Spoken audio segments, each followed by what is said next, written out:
with Jesse Greening. We're at Greening Auto Company in Alabama. It's one of the places I've actually wanted to come for several years now. So yeah. We're grateful that Jesse opened up the shop, and we're going to show you a lot of cars today. But thanks, Jesse, for giving us a big tour today. Yeah, we're more than welcome. I'm glad to have you all here. So, what's the?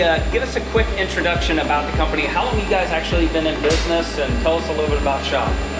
We've been in business a little over 21 years now. So Dad and I started a while ago. Greening Auto Company. It's a name that come from my great-grandfather. Central Michigan area had a car dealership, and that name faded away in the early 80s, I believe, into a Chevrolet dealership that my grandfather and my dad's uncle, his brother, changed the name to L&Q Chevrolet, so the Greening Auto Company was dropped. So back in the late 90s, right around 99, Dad and I asked the family if we could pick the name back up, and the rest was history. And that's the reason our hot rod shop name kind of sounds like a used car lot name. So, because it kind of is, but just paying a little homage to the family tradition. Always been in cars and all that good stuff. So yeah, nice. So Dad and I started this. He got out of mail calling in Central Michigan at that time. I didn't want to go into that with him. I wanted to work on cars, and he was fine with that too. So we embarked on this. Come down next to Paul Atkins for a while, and he helped us with these cars and builds, and you know, we were off to the races after that. So it was good. Now we just keep plugging away. Right. And I know you guys do a lot of, not necessarily just builds, but you do a lot of parts. You have a full parts line, everything as well. So maybe tell everybody a little bit about that. And yeah, we've got a lighting line for 9-inch, 7-inch bucket style headlights and we've dabbled into some muscle car stuff as well. So you can get into projector beam lighting with some unique turn signals on it. A lot of it's really customizable in that sense, just because we're low volume, we can handle it that way. But as far as the bucket style headlights for the more traditional or earlier style hot rods, that stuff, we've got stuff on the shelf and we can send it off. So, then we also kind of specialize in some LT-based valve covers. They're a good cosmetic addition to one of those ugly motors hiding all the coil packs, and it's really easy. Direct replacement parts. We have those available as well. Well, we'll make sure that we put the link in the YouTube video. So we'll put the link here in the video, but also see it in the description. Make sure you visit Greening Auto Company. We're going to show you a lot today. We're excited. Let's get going.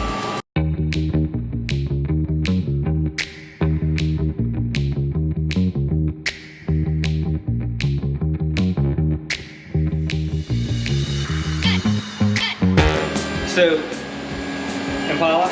Yep. Biscayne? No, Bel Air. Bel Air? Yep. Okay. Yep, 61.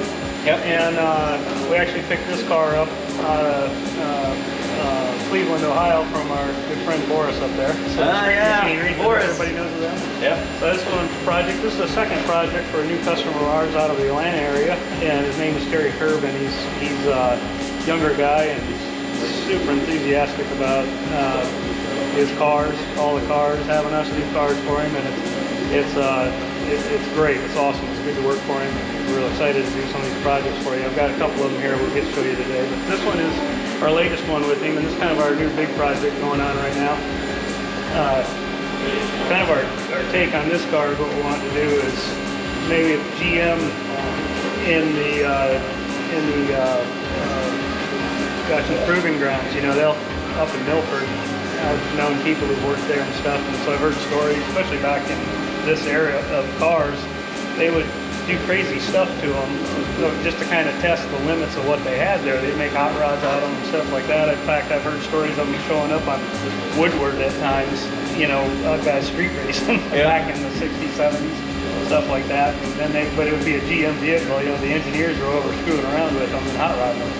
And so anyway, that's our take and direction that we want to try and do on this. So, and then possibly even mix in some concept car kind of stuff with it. But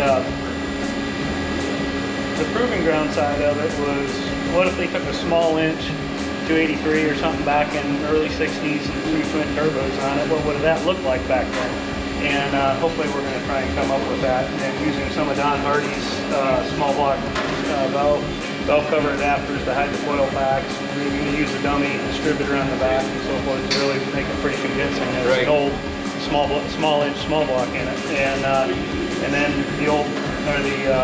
we're using some Holley headers and or the manifolds, LS manifolds.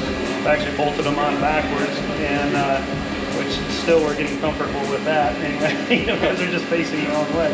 But bringing them up, just kind of keeping that older look to it. And then we're going to come back in, do a cross flow intercooler on it, and actually use this as the blower hat, wow. The throttle body. So twin turbo.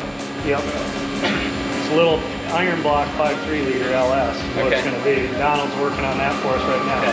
So this is just all mock-up in here. Yeah, this is just. I think there's a hole in this block somewhere, but so it's just mock-up and everything else. And in fact, the wood blocks are nice because we're current state of things waiting on an intake somewhere. Yeah. So we don't know where that's at. Now, what chassis is under this?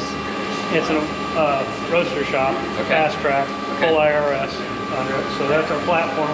Cut the floors out of this thing, which they were super good, and it was kind of shame. But anyway, we welded the perimeter frame back up in it and put all new floors in it, so we could control the height, control the scrub line on it, and we yet have the good ride quality, and then of course bare brakes on it, so it stops good too, along with the go.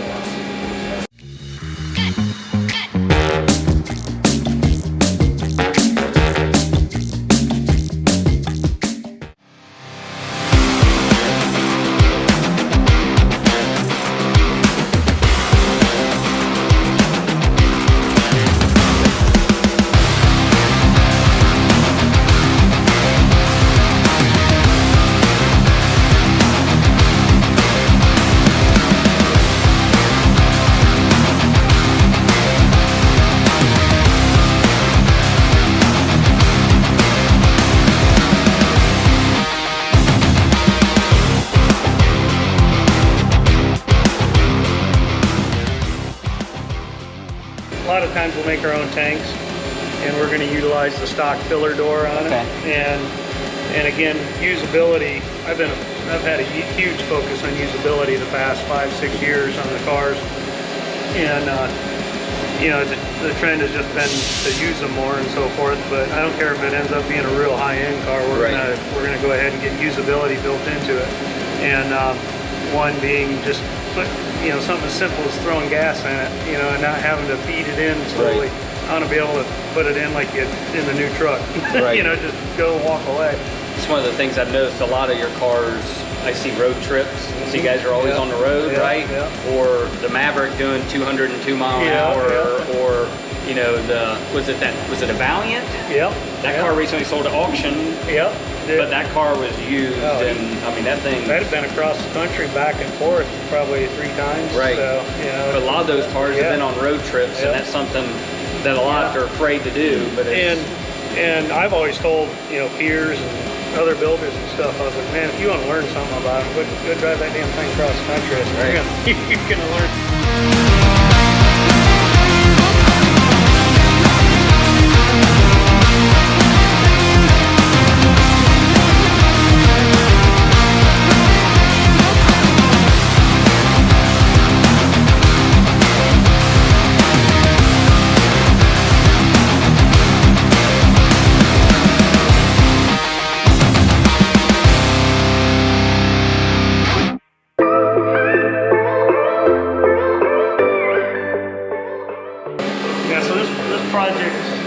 Sheet metal work only, modification front and rear based on their renderings and so forth, but it's actually from Velocity Motorsports down at the guys doing all the Broncos and stuff down there. And they're just contracting us to help them, because they're so busy with the Broncos and some of their other custom work they got going on down there, that we're gonna help them out with some of the sheet metal work on this as well. But so we're new lid, new quarters, inner and outer fenders, which we'll modify, but floors are perfect in this car. So they put a roadster shop chassis under it, and it's getting a Nelson twin turbo motor. So it'll be a pretty impressive car. So, and we're doing loads of sheet metal work on the rear end of it and the front end. They're going to do some, we used to contract quite a bit of their machining, custom machining, and they've since acquired some machines of their own, personnel to be able to run that, so which is a good thing. So, and for them especially, and so they're going to come in and do the lighting on the front end and stuff, but it's just, I don't know, it just works good for both of us. So we're it's a good mesh, and I can help them, they can help us, and it goes pretty good. But yeah, this is going to be a cool project. It's going to be a good looking car. Good looking development.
So is there a car in your past that, because we always say it, right? Mm-hmm. I wish I had that car back. Yep. What would be that car for you? Every single time I leave here and it's a nice evening, you know, no matter the temperature, just a nice dry evening, sun setting, I always miss the little white Roadster that I built, the T model, the cattle rods body that I built several years back. So, and yeah, that car would be fun just to tool back and forth. And you guys did a road trip or something in that too, right? I put a ton of miles on it in just no time, and then had somebody after it. So so I let it go. But it's in a good home over in Atlanta right now. Okay. Nice collection over there, being taken care of.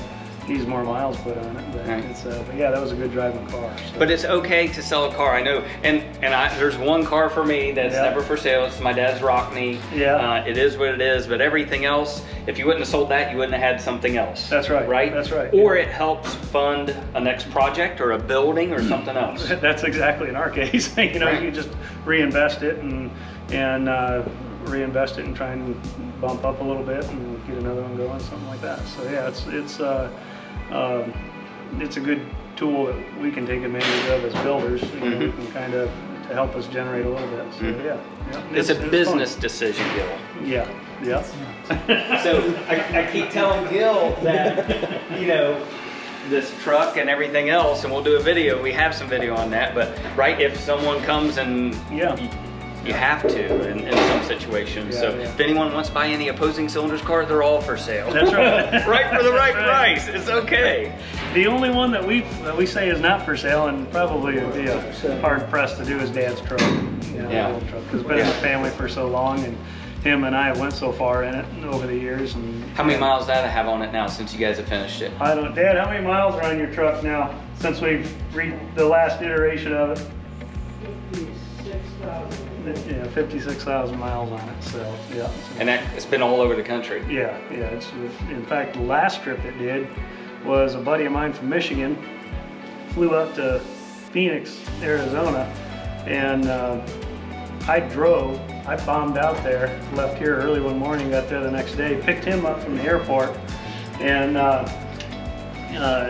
then we did a Barrett Jackson tour, ended up all the way in Tacoma, Washington at Grio's, and then I flew Mom and Dad out there so I could get my butt back to work, and then they drove the truck on home, so, and just on their own. So and they stopped at a few places at Eric Pratt's and Pinky's in Colorado, and then. Well, since you're here, I'm gonna shake your hand. It's nice seeing you again. But that's one of the things I'm most envious of you too. Is I wish I would give everything if I could spend trips with my father like that. My dad passed away young, so you guys are blessed beyond belief to be able to do the trips and the travel that they've had. Amazing. And I follow you guys wherever that you go and see all that stuff. So it's neat. It's fun. Yeah, we have a good time with it. And, get to see stuff that you don't usually get to see. So, right. Yeah. If you don't just, you're always, it'd be so easy to just keep our heads down and keep working and going. And just like in a few weeks, he almost didn't go, but he was going to go out and see some people. Friends of his in Scottsdale, and the auction's coming up, and so finally I said, just go, right. Hang out. Your mom go hang out. You don't need to be here. We'll take care of it. So it's a good thing you just gotta have go life and do experiences, it. right? That's right. Life is too short to work all the time.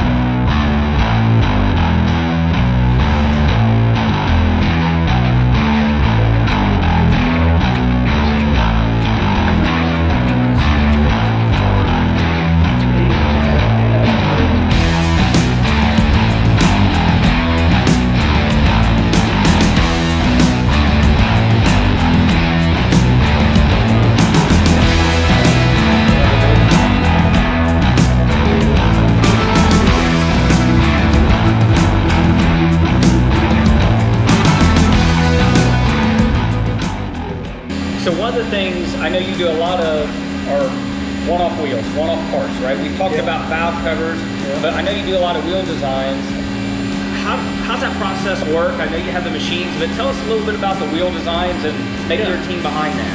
We've, basically it's pretty easy. Just, somebody wants a set done, if they've got an initial concept or if they've got some ideas, just throw them our way and then we can come up with the design, or if they've got artist rendering, they can send us that rendering over, and then we can make, with some measurements from them, we can make up the set of wheels we had and make sure it's what they, make sure we've captured the artist rendering or their ideas. And then once that's signed off on, we go ahead and source the materials and get them on the machines for machine time. Go from there, and then we can handle the finishes, or we can hand you off raw unfinished wheels where you can handle the finishes yourselves as well. So, and so that leaves a lot of possibilities for people and ease if they want. So, so it makes it pretty easy as far as that goes. I know we were talking about Riddler cars earlier, and I know you've done a lot of wheels for different cars going to events such as those or out west and so forth with the wheels. Yeah, we've done loads of wheels for other shops, other builders. They're competing in a lot of those. In fact, I've been in Riddler competitions where I've competed against cars that had all our wheels trimmed, engine trim on it, dash trim, stuff like that, and we lost to them. So I don't know if I really lost, but still. It's still good though, right? It's still good. No, yeah, it's neat. It's neat. The good thing about that is this community's that small and tight, and it's okay. It's good. So, and the competition's good in it. It's fun. It's friendly, and that's a good thing about this industry and hobby industry, whatever side you're on with it. But yeah, we've been doing a ton of that stuff for other shops. We've been very fortunate in the roaster shop. They rely on us on quite a few wheels. We've had troubles lately sourcing barrels. Again, that supply chain crap. And but trying to get those. And, I think we got the barrels. Did we get barrels from you? I don't know may if we did or have not. either that or I helped him find the Yeah. barrels for him. Yeah. So, but either way, hopefully we got.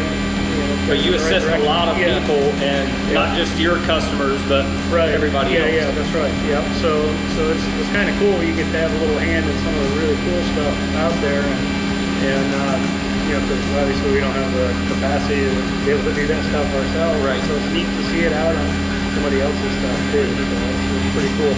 And along with that, we've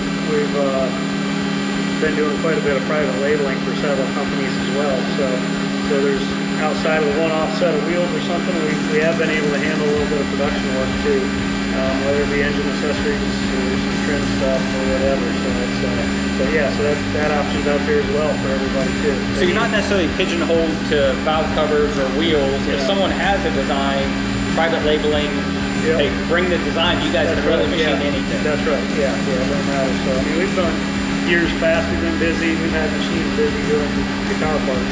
So it's bicycle parts. We've done. We've had a few contracts with that too. So, and once we get in the new shop, you'll hopefully whenever pretty close to right after we get in there, we'll see a bunch of new equipment in there as well. So it's just waiting to get put in there. So we'll open up our capacity a bunch more and be able to service more and be more timely with stuff. That's our main focus and goal right now, is to become more timely with what we do have. And then once we get that under control, we'll be able to handle the more capacity. Right. So hopefully soon. That's cool. Yeah.